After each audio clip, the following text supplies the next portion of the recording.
read by Cliff Stone of Sydney, Australia. Chapter 2. HANS in Luck. Some men are born to good luck. All they do or try to do comes right. All that falls to them is so much gain. All their geese are swans, all their cards are trumps. Toss them which way you will, they will always, like poor puss, alight upon their legs, and only move on so much the faster. The world may very likely not always think of them as they think of themselves, but what care they for the world? What can it know about the matter? One of these lucky beings was neighbour Hans. 7 long years he had worked hard for his master. At last he said, "Master, my time is up. I must go home and see my poor mother once more. So pray pay me my wages and let me go." And the master said, "You have been a faithful and good servant, Hans, so your pay shall be handsome." Then he gave him a lump of silver as big as his head. Hans took out his pocket handkerchief, put the piece of silver into it, threw it over his shoulder, and jogged off on his road homewards. As he went lazily along, dragging one foot after another, a man came in sight, trotting gaily along on a capital horse. "Ah," said Hans aloud, "what a fine thing it is to ride on horseback. There he sits, as easy and happy as if he was at home, in the chair by his fireside. He trips against no stones, saves shoe leather, and gets on he hardly knows how." Hans did not speak so softly, but the horseman heard it all, and said, "Well, friend, why do you go on foot then?" "Ah," said he, "I have this load to carry. To be sure, it is silver, but it is so heavy that I can't hold up my head, and you must know it hurts my shoulder sadly." "What do you say of making an exchange?" said the horseman. "I will give you my horse, and you shall give me the silver, which will save you a great deal of trouble in carrying such a heavy load about with you." "With all my heart," said Hans, "but as you are so kind to me, I must tell you one thing. You will have a weary task to draw that silver about with you." However, the horseman got off, took the silver, helped Hans up, gave him the bridle into one hand and the whip into the other, and said, "When you want to go very fast, smack your lips loudly together and cry 'Jip!'" Hans was delighted as he sat on the horse, drew himself up, squared his elbows, turned out his toes, cracked his whip, and rode merrily off, 1 minute whistling a merry tune, and another singing, "No care and no sorrow, a fig for the morrow, we'll laugh and be merry, sing neigh down derry." After a time he thought he should like to go a little faster, so he smacked his lips and cried, "Jip!" Away went the horse full gallop, and before Hans knew what he was about, he was thrown off and lay on his back by the roadside. His horse would have run off if a shepherd who was coming by, driving a cow, had not stopped it. Hans soon came to himself and got upon his legs again, sadly vexed, and said to the shepherd, "This riding is no joke, when a man has the luck to get upon a beast like this, that stumbles and flings him off as if it would break his neck. However, I'm off now, once for all. I like your cow now a great deal better than this smart beast that played me this trick, and has spoiled my best coat, you see, in this puddle, which by the by smells not very like a nosegay. One can walk along at one's leisure behind that cow, keep good company, and have milk, butter, and cheese every day into the bargain. What would I give to have such a prize?" "Well," said the shepherd, "if you are so fond of her, I will change my cow for your horse. I like to do good to my neighbours, even though I lose by it myself." "Done," said Hans merrily. "What a noble heart that good man has," thought he. Then the shepherd jumped upon the horse, wished Hans and the cow good morning, and away he rode. Hans brushed his coat, wiped his face and hands, rested a while, and then drove off his cow quietly, and thought his bargain a very lucky one.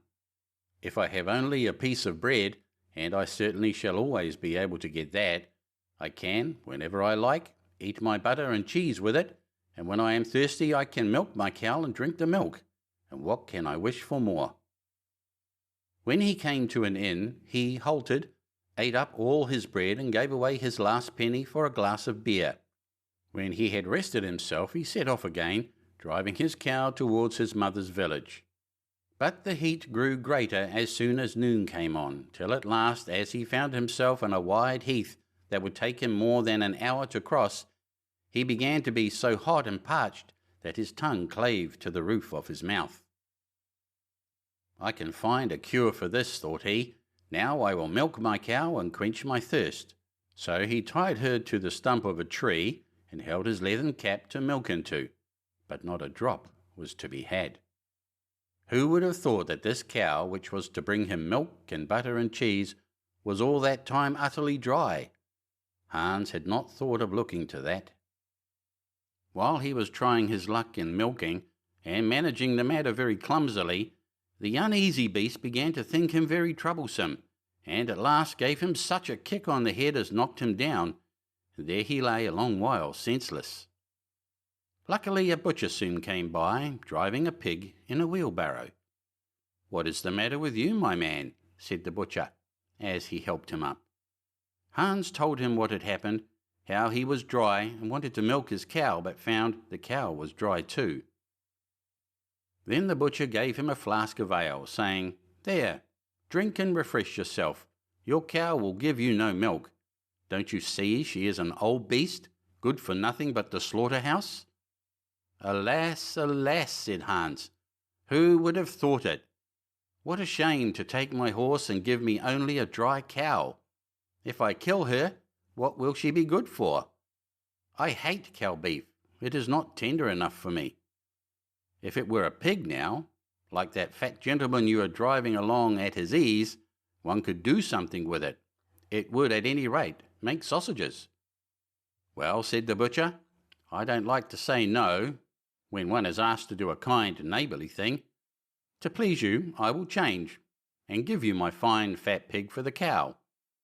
"Heaven reward you for your kindness and self-denial," said Hans, as he gave the butcher the cow, and taking the pig off the wheelbarrow, drove it away, holding it by the string that was tied to its leg. So on he jogged, and all seemed now to go right with him. He had met with some misfortunes, to be sure, but he was now well repaid for all. How could it be otherwise with such a travelling companion as he had now at last got? The next man he met was a countryman carrying a fine white goose. The countryman stopped to ask what was o'clock. This led to further chat, and Hans told him all his luck, and how he had so many good bargains, and how all the world went gay and smiling with him. The countryman then began to tell his tale, and said he was going to take the goose to a christening.